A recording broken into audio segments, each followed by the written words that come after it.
자, 믿음의 사람들은 하나님의 은혜를 사랑하는 사람이고 또 하나님의 은혜를 사모하는 사람입니다. 그래서 우리가 은혜라는 그 단어를 교회에서 자주 사용하고, 또 어떤 분들은 그 자녀의 이름을, 딸의 이름을 또 은혜라고 짓는 분들이 참 많습니다. 그래서 그런 은혜라는 이름도 있고, 또 아이들 이름을 지을 때 하나님의 은혜, 이걸 줄여서 하은이라고 짓습니다. 예수님의 은혜를 줄여서 예은이, 또 성령님의 은혜를 줄여서 성은이라고 이렇게 자녀들, 특별히 아이들의 이름을 그렇게 지을 때가 참 많이 있습니다. 그뿐만 아니라 우리가 인사할 때도 어떤 예배에, 또 부흥회, 또 중요한 모임들이 있으면 그때 항상 우리가 인사하는 게 뭐냐면 은혜 많이 받으세요, 또 모임이 끝나면 은혜 받았습니다. 이렇게 우리가 일상 속에서, 또 많은 모임 속에서 우리가 은혜라는 단어를 많이 사용하는데, 지난주는 사도 바울이 말한 은혜에 대해서 우리가 봤고, 오늘은 사도 베드로가 말하는 그 은혜에 대해서 우리가 오늘 좀 살펴보겠습니다. 베드로도 바울과 동일하게 은혜에 대한 표현들을 굉장히 많이 쓰는데, 왜냐하면 이 베드로가 사역할 때는 굉장히 힘들고 어려운 시절이었습니다. 로마에서 이 황제 숭배 사상을 굉장히 강요했기 때문에 그 믿음의 사람들, 그리스도인들이 감옥에 갇히고 심지어 순교하는 그 죽음의 길에 이르는 그런 지경까지 가게 되었습니다. 그러니까 외부적으로는 그 로마의 그 핍박이 있었고, 또 내부적으로는 교회가 이런 순교의 핍박 때문에 흔들리니까 교회로 뭐가 들어왔냐면 이단 사이비들이 몰래 스며 들어왔습니다. 그들이 하는 말이 뭐냐면, 예수 그리스도를 믿음으로 말미암아 구원받는 것은 여전히 부족하기 때문에 뭔가를 더 해야 되고, 뭔가를 더 알아야 되고, 이제 이런 잘못된 교리들, 잘못된 신앙을 전하는 그 이단 사이비들이 들어왔습니다. 그렇기 때문에 외부적으로는 이 핍박이 너무나도 심하고, 또 내부적으로는 이단 사이비가 있기 때문에 이 베드로가 판단했을 때 지금 성도들에게 필요한 것은 은혜다, 이 너무나도 놀라운 은혜, 이것이 우리에게 굉장히 급박하고 이 은혜로 말미암아 우리가 살아야 된다, 그것을 주장하고 또 강조하기 위해서 베드로도 오늘 은혜에 대해서 이야기를 하고 있습니다. 근데 이 베드로에게 은혜라는 것은 은혜는 한번 쓰고 버리는 그런 건전지 같은 것이 아니었습니다. 오늘은 이런 은혜, 내일은 저런 은혜, 그 필요에 따라서 은혜를 교체하는 것이 아니라, 오늘 본문 말씀을 보면 이 은혜가 베드로에게는 제2의 인격이 되었습니다. 이 주님의 은혜가 심장에 새겨지고 뼈에 새겨질 정도로 이 은혜가 그의 인격이 되어서 베드로가 살아갔음을 우리가 오늘 본문 말씀을 통해서 알 수가 있는데, 은혜는 뭐가 되어야 될까요? 우리가 갈아 끼우는 건전지가 되어서는 안 됩니다. 은혜는 우리의 인격이 될 때까지 우리가 사모하고 또 갈망하고 소망하는 것이 바로 은혜가 되어야 될 줄로 믿습니다. 자, 그러면 첫 번째, 어떻게 베드로에게 이 은혜가 그의 인격이 되었는가, 오늘 1절 말씀을 통해서 볼 수 있는데요. 1절을 한번 볼까요? 예수 그리스도의 종이며 사도인 시몬 베드로는, 자, 베드로가 본인을 말할 때 시몬 베드로라고 얘기를 합니다. 여기는 이 시몬 베드로는 그의 본명과 그의 별명이 있습니다. 이 베드로의 원래 이름이 시몬입니다. 정확하게는 요한의 아들 시몬, 이게 우리가 영어로는 이제 사이먼이라고 발음을 하는데, 이 요한 또 시몬, 이것은 그 당시에 철수와 영희처럼 굉장히 보편적으로 누구나 쓰는 그런 이름이 요한이나 시몬, 이런 이름이었습니다. 그런데 예수님께서 베드로의 그 본명 말고 별명을 붙여주셨죠. 베드로의 퀴즈를 내겠습니다. 베드로의 별명이 뭐였을까요? 어떻게 아세요? 베드로였습니다. 그 헬라어 원어로는 페트라, 반석. 그러니까 사이먼, 시몬이라는 본명이 있었지만 예수님께서 그를 반석, 베드로라는 별명으로 불러주셨는데, 베드로는 본명보다는 오히려 그의 별명으로 더 불려지게 되었습니다. 본인도 본인을 시몬이라고 말하지 않고 베드로, 또 주변 사람들도 그를 별명 베드로로 불렀습니다. 우리로 치면 반석, 차돌, 굉장히 단단하고 견고하고 흔들림 없는 사람. 그러니까 베드로는 오히려 본명보다 별명으로 더 불려졌습니다. 그런데 우리도 보면 별명이 그 사람의 인격을 드러낼 때가 많이 있죠. 좋지 않은 별명이 있습니다.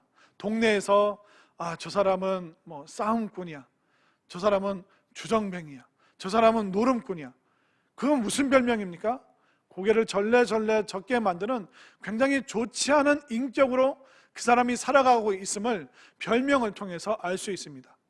또 어떤 사람들은 주변 사람들에게 뭐라고 불려집니까? 저 사람은 법 없이도 살 사람이야. 저분은 우리 가족보다, 우리 친지보다 더 가깝게 지내는 사람이고, 저 사람 보증수표야, 저 사람 성실해, 저 사람 믿을만해, 저 사람 엄지척이야. 그건 뭡니까? 그의 별명을 통해서 그의 인격이 고개가 끄덕여질 정도로 그의 인격과 그의 삶이 사람들에게 인정받고 있는 것이죠. 베드로는 어떻게 그의 본명보다 별명으로 더 불리게 됐을까요? 그의 본명은 잘 몰라도 그의 별명인 베드로는 우리 모두가 알고 있습니다. 왜냐하면 그는 주의 은혜가, 주님의 은혜가 무엇인지 그냥 뼛속 깊이 그가 새기고 살았기 때문에 주의 은혜 위에서 견고하게 흔들림 없이 변함없이 살았기 때문에 그는 쑥스럽지만 본인의 별명이 아니라 주님께서 불러주신 그 별명, 베드로, 반석, 차돌, 견고한 사람, 그는 다른 사람에게 그렇게 이야기할 정도로 그 은혜 위에서 견고하게 살았기 때문에, 그 은혜가 그에게 인격이 되었기 때문에 그는 베드로 반석이라는 별명으로 불려질 수 있는 그 삶을 산 것입니다. 저는 여러분들에게 이 은혜가 일회용이 아니라 영원토록 영구적으로 여러분들의 심장과 뼈에 새겨지고, 여러분들의 인격이, 이 은혜가 여러분들의 제2의 인격이 되어서 베드로처럼 정말 반석과 같은 삶을 살아갈 수 있게 되기를 간절히 소망합니다. 그리고 그의 호칭을 한번 또 볼까요? 그러면 그가 은혜로 살았다는 것을 알 수 있습니다. 1절을 다시 보겠습니다. 예수 그리스도의 종이며 사도인. 자, 종이면서 사도라고 이야기를 하고 있는데, 그가 또 쑥스러워서 이렇게 얘기하는 겁니다. 사실 이 당시에 베드로는 사도로 불렸습니다. 그러나 그는 뭔가 부끄럽고 또 여전히 부족하기 때문에 종이면서 사도인, 과거에 종이었다가 사도된 나 시몬 베드로, 이렇게 본인에 대해서 호칭을 하고 있는 것입니다. 베드로는 종이었습니다. 그러나 그는 지금 주의 은혜로 말미암아 사도로 지금 불림받고 있습니다. 종은 어떤 사람이죠? 시키는 것만 하는 사람. 그러나 사도는 자발적으로 전도하고 선교하는 사람. 종은 미숙한 사람이에요. 그러나 사도는 이제 성숙의 자리에 오른 사람입니다. 그가 종에서 사도까지 될 수 있었던 것, 그것은 바로 주의 은혜, 주의 은혜가 나의 인격이 되고 주의 은혜가 나의 삶의 전부가 되었더니 어느 순간 미숙했던 내가 성숙한 사도로, 그리고 시키는 일만 했던 내가 스스로 정말 전 세계를 향하여 정말 성도들을 위로하는 그런 사도가 되어 있음을, 그 주의 은혜 때문에 그가 어떻게 변화되었는지, 그의 직분과 그의 호칭이, 칭호가 어떻게 변화됐는지, 이것을 보면 이 베드로가 얼마나 주의 은혜 가운데 살았는가, 그리고 그 은혜가 그의 인격이 되었음을, 그의 부르는 호칭이 되고 별명이 되었음을 우리가 알 수 있습니다.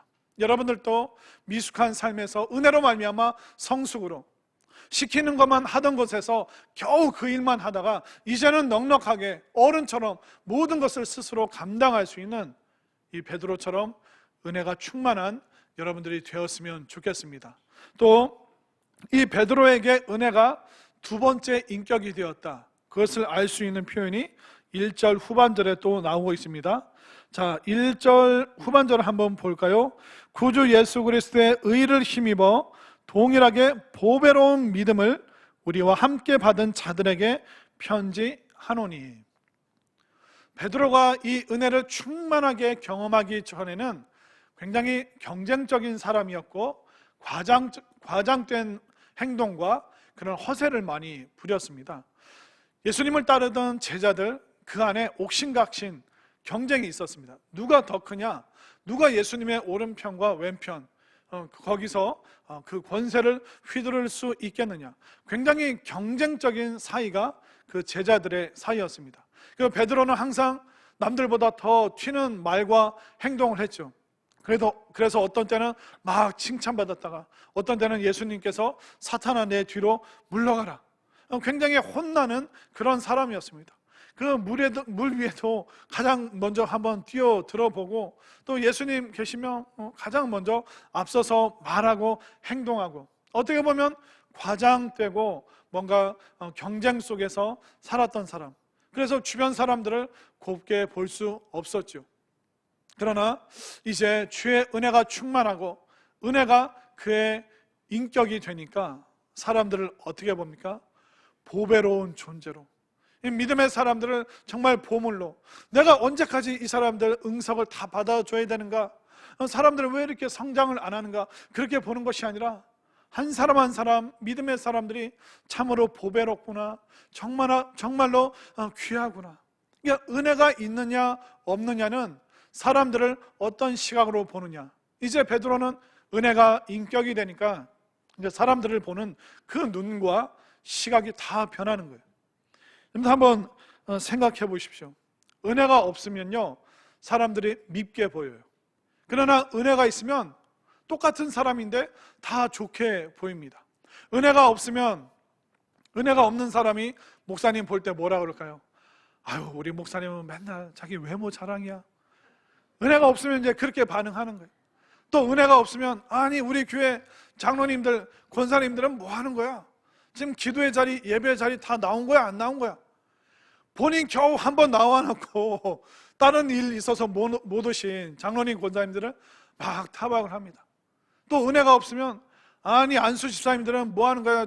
세워놨더니 교회 청소도 안 하고 봉사도 안 하고 지금 교회가 이렇게 바쁜데 뭐 아무것도 안 하네? 그러니까 은혜가 없으면 다 믿게 보이는 거예요. 그러나 은혜가 있으면 어떻게 보일까요? 다 좋게 보이는 거예요. 아, 우리 목사님 최고야, 최고. 저분은 TV에 나가야 될 분인데 인물이 아깝다, 인물이 아깝다. 같이 속상해 주는 거예요. 저랑 동일한 마음으로. 죄송합니다. 그리고 은혜가 있으면 다 좋게 보이는 거예요. 우리 장로님들, 권사님들이 늘 교회를 묵묵히 지켜주셔서 정말 우리 교회가 든든히 세워져 가잖아. 우리 안수 집사님들 교회 힘들고 어려운 일이 있을 때마다 앞장서서 몸 바쳐서 충성하잖아. 정말 최고야, 최고. 그러니까 은혜가 있으면 똑같은 사람인데도 다 좋게 보이는 거예요. 그러나 은혜가 없고 은혜가 떨어지면 다 안 좋게 보이죠. 다 원수로 보이는 거예요. 다 밉게 보이는 겁니다. 여러분들의 가족들, 여러분들의 자녀들 어떻게 보입니까? 은혜로 말미암아 좋게 보이게 되기를 바랍니다.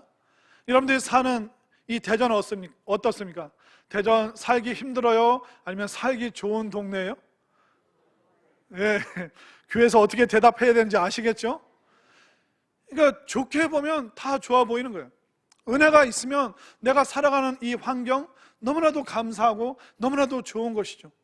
그러나 은혜가 없으면 다 안 좋게 보이는 거예요. 다 밉게 보이고 원수로 보이는 거예요. 이제 베드로는 그 은혜가 충만하고 은혜가 그의 인격이 되니까 다 좋게 보이는 거예요. 정말 보배처럼 보물로 보이니까 그 이 충만한 은혜가 충만하니까, 은혜가 인격이 되니까 사람들 보는 그 시각도 다 변화된 것이죠. 여러분들도 우리 목사님, 장로님, 권사님, 우리 믿음의 성도들 다 은혜로 정말 좋아 보이는 그런 시각의 변화가 있게 되기를 소망합니다. 정말 베드로가 이 은혜가 건전지가 아니라 영원토록 내 심장과 뼈에, 내 몸에 새겨져서 이 은혜가 인격이 되어서 그런 놀라운 고백을 하고 있는데, 이 고백이 우리 모두의 고백이 될 수 있기를 바랍니다. 자, 두 번째, 이 사도 베드로는 더욱더 강조하고 있는데, 뭘 강조하냐면 은혜를 알아야 된다. 은혜를 알아가는 것이 정말 중요하다. 그가 거듭 강조하고 있음을 오늘 볼 수 있는데요. 2절 말씀을 볼까요? 하나님과 우리 주 예수를 알므로 은혜와 평강이 너에게 더욱 많을지어다. 그리고 3절 끝부분으로 가보십시오. 우리를 부르신 이를 알므로 말미암음이라. 은혜가 풍성하고 은혜가 많아지려면 뭘 알아야 돼요? 주님을 알아야 되고, 주님의 그 은혜를 알아갈수록 우리의 삶이 더 놀랍게 변화될 수 있다. 그래서 이 베드로가 강조하는 것은 뭐냐면 알아야 된다. 이 알매에 대해서 2번이나 강조하고 있습니다. 너무나도 중요하기 때문에 그가 반복적으로 설명하고 있는 것이죠. 근데 이 안다는 것은, 알미라는 것은요, 2가지 차원이 있습니다. 우리가 어떤 표면적으로 아는 것이 있고 본질적으로 아는 것이 있습니다. 이것이 이 지식의 알매의 차이인데, 오늘 이 베드로가 말하는 이 원어적으로까지 막 설명드리고 싶은데, 여러분들이 저의 이 알매에 대해서 설명해 드리고 싶은 열정을 좀 아셨으면 좋겠는데, 이 베드로가 말하고 있는 이 알미라는 것은 표면적인 것이 아니라 근본적인, 통찰하고 전부를 아는, 정말 꿰뚫어 전체를 아는 그 알매에 대해서 그가 굉장히 지금 강조하고 있습니다.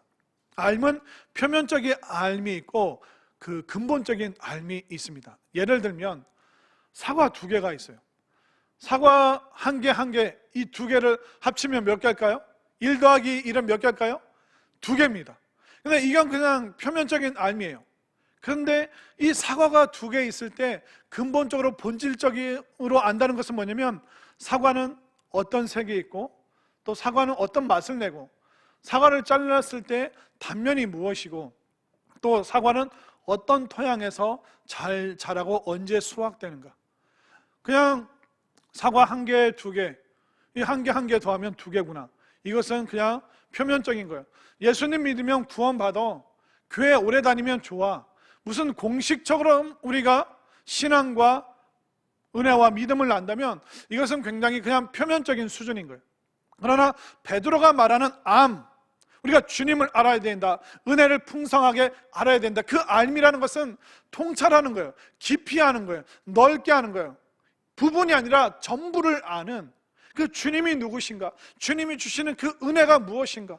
정말 그는 반복적으로 열정적으로 지금 주님을 알아야 된다, 그 은혜를 알아야 된다라고 말하고 있는 것입니다. 알잖아요? 그리고 표면이 아니라 본질적인 것을 알아가면 알아갈수록 더 알고 싶어요. 진짜 제대로 알고 싶어요.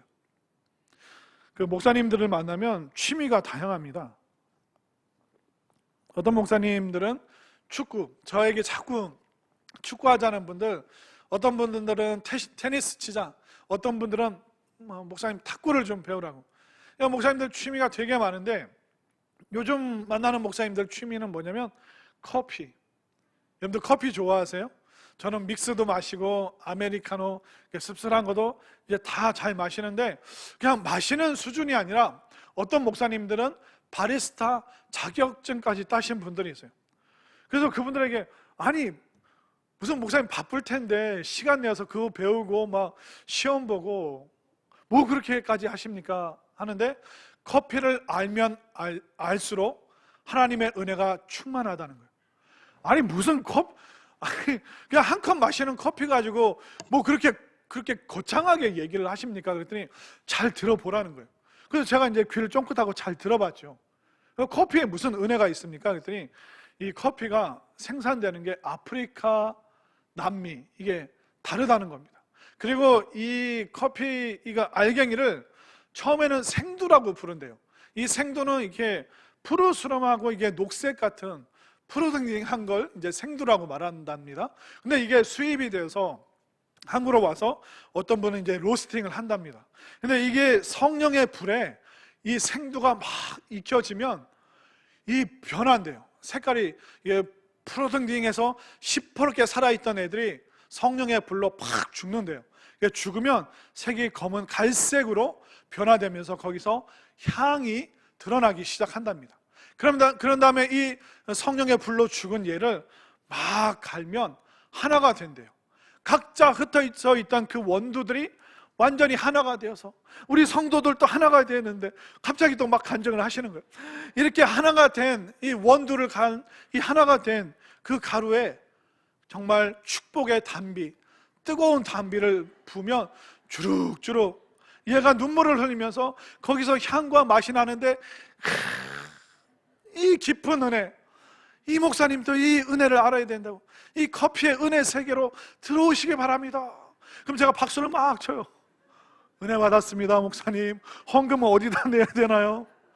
그냥 그분도 이제 막 깔깔깔 웃는데, 그 세계, 커피라는 건 뭐 사실 저도 잘 몰라요. 그냥 뭐 기계가 있으면 마시고 이제 주시면 뭐 마시고 그러는데, 그분들은 커피의 세계를 알면 알수록 그냥 표면적으로 아는 것이 아니라 이 커피의 본연의 맛이 무엇인가, 본연의 향이 무엇인가, 그 본질의 세계까지 가니까 그게 하나님의 은혜와 딱 만나니까 커피를 마시면서도 그 한 잔 속에 놀라운 메시지와 은혜를 그분들이 담아내시더라고요. 마찬가지예요. 베드로, 주님 3년 동안 따라다니면서 롤러코스터 같은 삶을 살았잖아요. 주님을 제대로 몰랐다는 거예요. 그런데 성령의 은혜를 받고 성령 충만을 받으니까 주님이 알려주셨던 그 모든 말씀이 생각나고 이해되고 깨달아지니까 이 주님을 알아가는데 표면적으로 그냥 단순히 아는 것이 아니라 완전히 주님에 대해서 통찰하고, 정말 내 삶 속에 주님의 향기가 드러날 때까지 그가 부서지고 부서지면서 정말 그 지식으로 아는 것이 통달하는, 완전히 깨닫는 그 알매에 대해서 베드로가 이야기를 하고 있는 것입니다.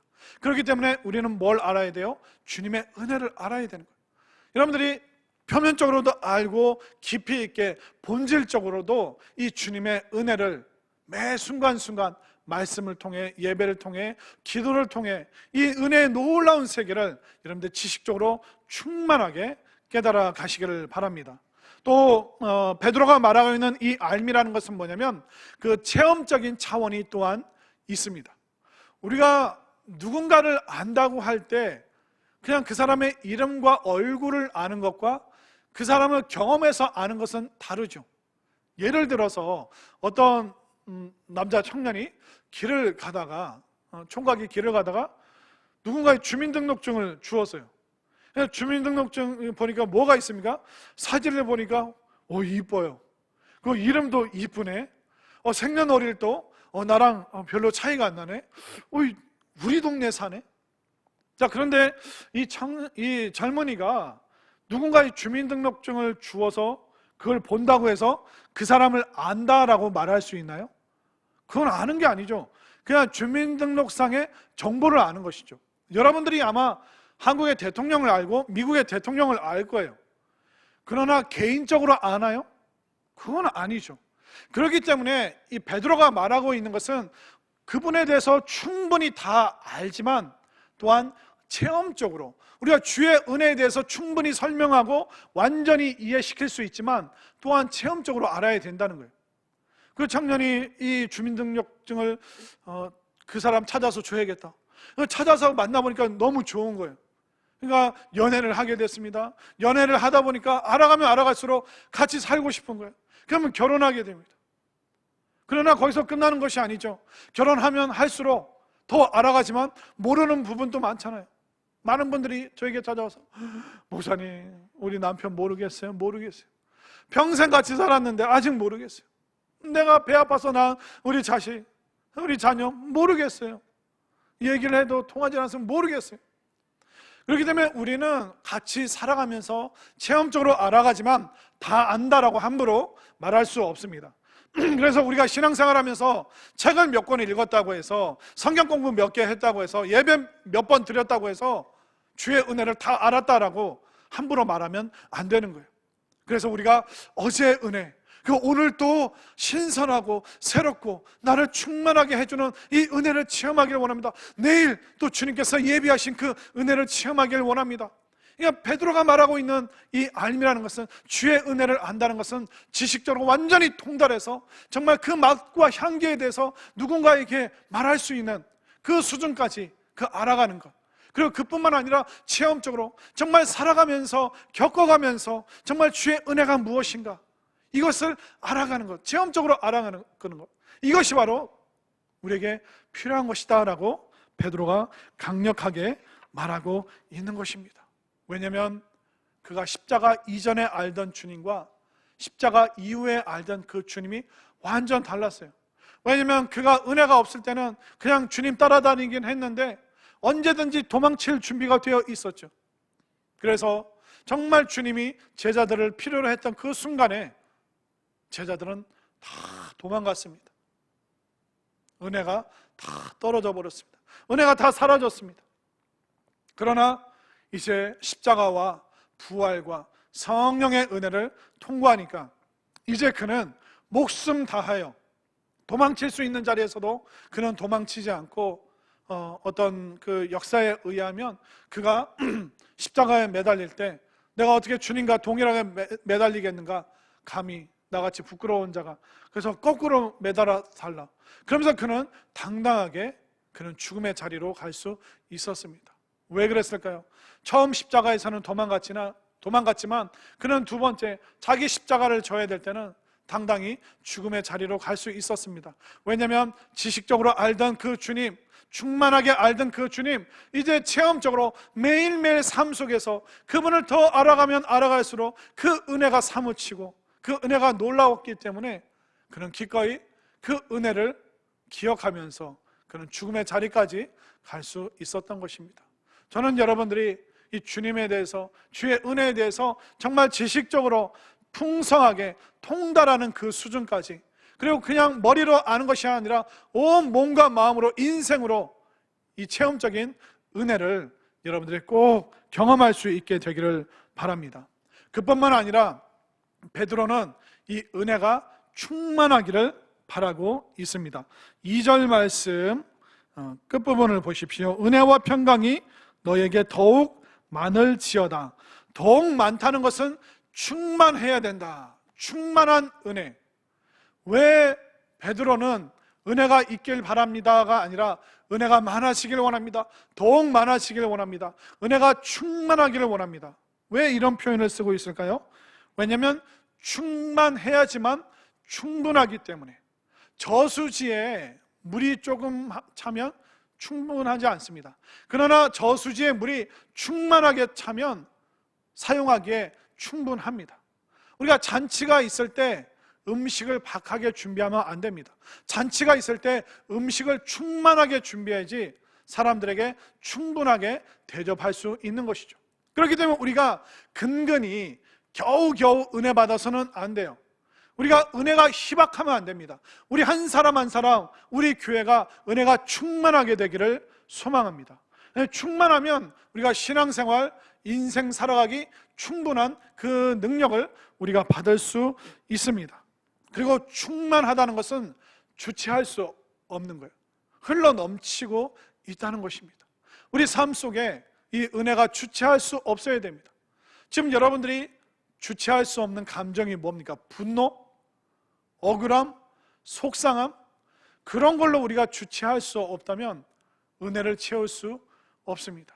이 베드로처럼, 또 베드로의 소망처럼 우리 한 사람 한 사람 분노, 짜증, 억울함, 이걸로 주체할 수 없는 것이 아니라 주의 은혜로 말미암아, 십자가 은혜로 말미암아 주체할 수 없는 충만한, 충분한 삶을 여러분들이 또한 더불어 살아가시기를 바랍니다. 그러면 우리가 충만하려면 어떻게 돼요? 거기에 깊이 뿌리 내리고 거기에 몸담고 있으면 됩니다. 나무가 잘 자라려면 어떻게 해야 됩니까? 그 뿌리가 땅에 깊이 그냥 뿌리 내리고 있으면 나무는 든든히 살아갈 수 있습니다. 물고기가 땅에서 살아야 됩니까? 물 속에서 살아야 됩니까? 그냥 물 속에 있으면 물고기는 자유롭게 충만하게 살아가는 겁니다. 나무가 땅 속에, 물고기가 물 속에, 사람은 하나님 은혜 속에 살아야 될 줄로 믿습니다. 이 충만한 은혜가 어디에 있습니까? 예배 가운데 있고, 말씀 가운데 있고, 기도 가운데 있기 때문에 모든 사람은, 우리 각자는 이 하나님의 은혜의 통로인 예배와 말씀과 기도를 통하여 그 은혜가 충만해지고 충분해지는 그 역사를 체험할 수 있음을 분명히 깨달으시기를 바랍니다. 마지막으로 베드로는 우리의 은혜 가운데 우리의 생사가 달려있다. 우리 죽고 사는 거 다른 거 달려있는 게 아니라 은혜에 달려있다라고 강조하고 있습니다. 자, 3절 말씀을 보겠습니다. 그의 신기한 능력으로 생명과 경건에 속한 모든 것을 우리에게 주셨으니. 자, 먼저 은혜 얘기할 때 신비한 은혜에 대해서 이야기를 하고 있습니다. 베드로가 예수님을 따라다니고 또 성령 안에서 살아가다 보니까 이 신기한 은혜의 능력, 이 신비한 능력이 바로 은혜를 통해서 온다는 것을 그가 깨달았죠. 베드로는 무리를 걸었던 사람입니다. 굉장히 신비한 능력 가운데, 은혜 가운데 있었죠. 그리고 그는 오병이어 그 기적의 중심에 있었습니다. 많은 병자들이 치유받고 귀신이 떠나가는 그 일에 그 맨 앞에서 그것을 목격한 사람이. 그러니까 그가 깨달은 게 뭐냐면, 우리의 삶 속에 신비한 은혜, 신기한 능력이 우리에게 필요하구나. 이 하늘의 은혜가 아니면 이 땅을 살아가는 우리가 너무나도 곤고하다. 우리는 매일매일 이 놀라운 신비한 은혜를 통하여, 주의 은혜를 통하여 우리는 정말 다른 차원의 삶을 살 수 있다. 그가 지금 그 얘기를 하고 싶은 겁니다. 신비한 은혜가 우리에게 필요한 거예요. 왜냐하면 기적을 통해서 우리는 차원 높은 그 은혜의 세계로 들어갈 수 있습니다. 이 은혜의 차원에 대해서 좀 예를 들어서 설명을 하면, 제가 그 이종 조카 아이가 몇 명 있는데, 그 남자아이가 아마 한 4살인가 5살쯤 됐을 때 이렇게 인사하고 이제 헤어질 때, 제가 또 이제 통이 크잖아요. 그래서 제가 지갑을 거창하게 탁 열어서 한 4살쯤 된 이종 조카한테 1,000원을 탁 꺼내가지고, 통이 엄청 큽니다. 1,000원을 꺼내서 걔한테 줬어요. 맛있는 거 사 먹어. 근데 얘가 4살짜리 아이가 이 1,000원을 받고 표정이 안 좋은 거예요. 그러다가 막 울면서 1,000원을 팍 내팽개치는 거예요. 이거 말고 100원 달라고, 100원. 제가 속이 터지는 거예요. 근데 100원이 큽니까? 1,000원이 큽니까? 1,000원이 훨씬 좋은 거잖아요. 근데 이 처제가 설명해 주는 게 뭐냐면, 요즘에 아빠 따라서 마트 가면 그 마트에 100원짜리 5개 착착착 꽂아서 이게 뱅글뱅글 돌리면 탁탁 하면서 이게 플라스틱 안에 무슨 장난감 같은 게 나오는 게 있대요. 그러니까 100원짜리 5개 놓고 이게 돌리는 그 재미 때문에 이 아이는 지폐를 원하는 거예요? 동전을 원하는 거예요? 동전. 그러니까 1,000원짜리, 만원짜리, 10만원짜리 그 소용없다는 거예요. 왜? 100원짜리만 있으면 내가 원하는 그 장난감을 얻어낼 수 있으니까. 동전 5개면 얘는 행복한 거예요. 얼마나 차원이 낮습니까?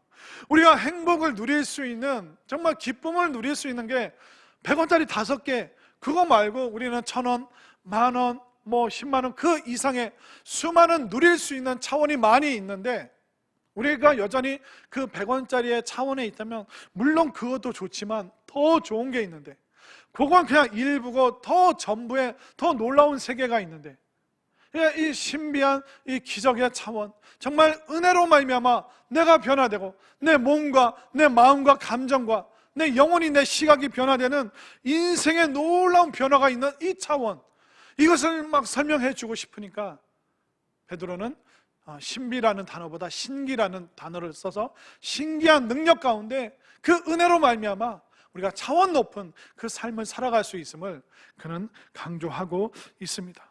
은혜로 말미암아 여러분들의 믿음의 차원이, 인생의 차원이 기적의 차원으로 변화될 수 있게 되기를 바랍니다. 그리고 그는 또 생명과 경건에 대해서 얘기를 하죠. 이 은혜는 우리를 생명으로 인도한다. 이 은혜가 있으면 우리는 생명과 생기가 넘쳐난다라고 베드로가 말하고 있습니다. 한번 생명과 생기를 생각해 보십시오. 생명이 없는 집은 생기가 없어요. 다들 힘이 없어요. 생명이 없는 교회는 생기가 없어요. 목사님이 설교해도 다 자요. 왜? 생기가 없으니까, 생명력이 없으니까. 그러나 생기가 있고 생명이 있는 교회는 어떻습니까? 성도들이 서로 인사하고 밝고 막 화기애애하고 너무 좋은 분위기 속에서 살아가는 거죠. 가족도 마찬가지예요. 가정 안에 은혜의 생명이 있고 은혜의 생기가 있으면 얼마나 놀라운 변화가 있습니까? 그러나 오늘날 너무나도 많은 성도들이 이 생명에는 관심이 없고 생존에만 급급하신 분들이 너무나도 많습니다. 목사님, 먹고 사는 게 중요해요. 저는 하루 벌어 하루 먹고 사는 사람이에요. 이 생존이 영원한 생명보다 더 중요해요. 그렇게 말씀하시는 분들 많습니다. 먹고 사는 거요? 그 동물도 하는 겁니다. 하나님께서는 우리를 은혜의 세계로 부를 때 동물의 수준, 동물의 차원으로 우리를 부르신 게 아니에요. 생존 중요하죠. 또 생존하면서 우리가 성공하는 것도 중요해요. 그러나 성공과 성취, 생존을 위해서 살아가지만 거기에만 몰두하다 보면 우리가 잃어버리고 놓치고 사는 삶이 너무나도 많습니다. 또 생존과 성공에만 매달리다 보면 부작용도 굉장히 많습니다. 어떤 분은 크게 성공했어요. 그러나 그 성공의 열매를 건강 회복하는데 다 털어놓는 분들, 그런 분들 저는 정말 많이 봤습니다. 그리고 성공을 위해서 안달복달하면서 그 신기루 같은 것을 위해서 달려왔지만 진짜 인생의 성공이 뭐라고 물어보면 답을 못하는, 그냥 허겁지겁 살아오시는 분들 너무나도 많았습니다. 생명에는 하나도 관심이 없고 생존, 성공. 그러나 누리지도 못하고 그 열매는 다 또 다른 데 쏟아 부어 버려야 되고, 얼마나 안타깝습니까? 미국 LA에 가면 부자 동네가 있는데, 어디가 제일 부자 동네냐면 베버리 힐즈라는 데가 제일 부자 동네입니다. 근데 그런 말이 있어요. 베버리 힐즈 그 부자 동네에서 그 대저택을 누리는 사람은 집주인이 아니라 히스패닉 가정부다라는 말이 있습니다. 히스패닉이 뭐냐면 그 멕시코나 남미에서 이제 스페인어를 쓰면서 미국으로 이제 이민 온 사람들을 히스패닉이라고 얘기하는데 좀 힘든 일들을 그분들이 많이 합니다. 근데 그 베버리 힐즈에서 무슨 일이 있었냐면, 이 히스패닉 가정부가 일하는데 어느 날 이 집주인이 낮에 잠깐 집에 뭐 볼 일 있어서 들렀더니 이 가정부의 가족들이 와서 풀장을 쓰고 있는 거예요. 그 남편은 이렇게 무슨 베드라는데 이렇게 누워있고 애들은 막 다이빙을 하고 있고, 집주인이 이제 화가 나가지고 고소를 한 거예요. 근데 결론이 어떻게 난지 아세요? 판사가 말하는 것은 이 가정부는 자기 일을 다 했고 또 그 가족들이 주거 침입, 집에 들어간 것도 아니고 그냥 풀장만 사용했다. 주거 침입 해당되지 않고 집주인 관용을 베풀어 용서해주라. 땅땅땅. 그래서 그 이후로 대저택 그거 누리는 거, 그 성공의 삶을 살아가는 거 히스패닉 가정부다. 그런 우스갯소리가 또 한동안 LA에서 떠돈 적이 있습니다. 여러분들 생각하시는 성공이 뭐예요? 얼마가 있어야 됩니까? 또 어디서 살아야 됩니까? 무엇 가지고 있어야 됩니까? 성공의 그 기준이, 그 마지막 최종 목적지가 어디입니까? 그건 다 신기루라는 거예요. 아무리 돈이 많아도 우리는 자꾸 흥청망청 쓰기 때문에 또 쪼들리는 거예요. 아무리 돈이 이만큼 있어도 또 씀씀이가 커지기 때문에 또 돈이 없는 거예요. 그러니까 여러분들 생존을 위해서, 성공을 위해서 그렇게 열심히 달려가지만 과연 생명이 있냐 말이죠. 이 생명의 은혜가 주는 영원한 생명, 정말 오늘을 힘있게 살 수 있게 하는 그 이 생명의 은혜 여러분들 있으십니까? 오늘 이 시간 우리가 생존을 위해서 살아왔다면 오늘 생명, 이거 없으면 죽는 거예요. 주의 은혜 없으면 우리 못 사는 거예요. 우리 죽는 거예요. 그러니까 죽고 사는 문제가 이 은혜에 달려있기 때문에 이 베드로가 체험한 두 번째 인격이 될 수 있었던 이 은혜를, 이 생명의 은혜를 여러분들이 풍성하게 지금 이 시간 소유할 수 있게 되기를 바랍니다. 그뿐만 아니라 그는 생명과 경건에 대해서 얘기를 하고 있죠. 이 경건이 뭐냐면 사람에게 해당되는 겁니다. 자, 하나님께 해당되는 게 뭐냐면 경외, 하나님을 두려워하면서 가까이 하는 것을 경외라고 하는 것입니다. 경건은 뭐냐면 우리의 삶은 견고하게 튼튼하게 흔들리지 않게 살아가는 것을 경건이라고 합니다.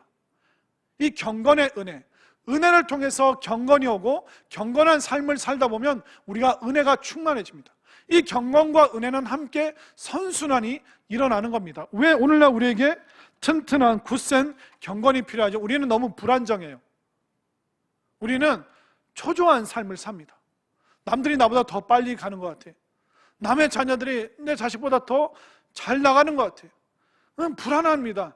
초조합니다. 남이 더 잘 되면 우리는 발을 동동동 거립니다. 버둥거립니다. 무서워합니다. 마음대로 안 되니까, 뜻대로 안 되니까 우리는 삶의 의미를 찾지를 못합니다. 그렇기 때문에 이렇게 흔들리고 두려워하고 절망하는 우리 인생 가운데 우리를 살려주는 것이 뭐냐? 경건, 흔들림 없이 튼튼하게 견고하게 우리를 붙잡아 주기 때문에 이 은혜의 경건의 은혜가 우리에게 필요한 것이죠. 그럼 경건을 무엇을 통해서 이루어지는가? 바로 예배와 말씀과 기도예요. 여러분 새벽기도 한번 쭉 나와 보십시오. 그러면 동일한 본문 말씀을 계속 봐가면서 그 은혜가 있습니다. 여러분들 예배 드릴 때, 말씀 드릴 때 경청하면서 들어보세요. 경청이 바로 경건이에요. 경건은 주님을 보는 거예요. 주님을 말씀으로 보는 거예요. 은혜로 바라보는 거예요. 그러면 거기서 우리가 흔들림 없는 그 놀라운 하늘의 신령한 은혜를 경험할 수 있게 되는 것입니다. 지금 오늘 우리에게 필요한 것이 무엇입니까? 우리를 살려주는 게 뭐예요? 바로 은혜라는 것입니다. 은혜는 있어도 좋고 없어도 좋고, 있어도 그만 없어도 그만, 그게 아닙니다. 은혜는 우리에게 생명입니다. 은혜는 우리를 살려줍니다. 이 죽음과 같이 절망할 수밖에 없고 흔들릴 수밖에 없는 세상 속에서 은혜는 우리를 확실하게 붙잡아주는, 동요치 않게 하는 반석과 같은 견고하고 튼튼한 것이기 때문에 여러분들 은혜를 사모하시기를 바랍니다. 사모할 뿐만 아니라 이 베드로처럼 이 은혜가 여러분들의 인격이 되었으면 좋겠습니다. 그래서 은혜를 바라보고 은혜를 소망하고 은혜를 받고 은혜를 받되 충만하게 정말 폭포수처럼 내려오는 이 놀라운 은혜를 통하여 여러분들이 살아나고 이 은혜로 가정을 살리고 이 은혜로 지역을, 이 나라와 민족을 살릴 수 있는 우리 모두가 될 수 있기를 간절히 소망합니다.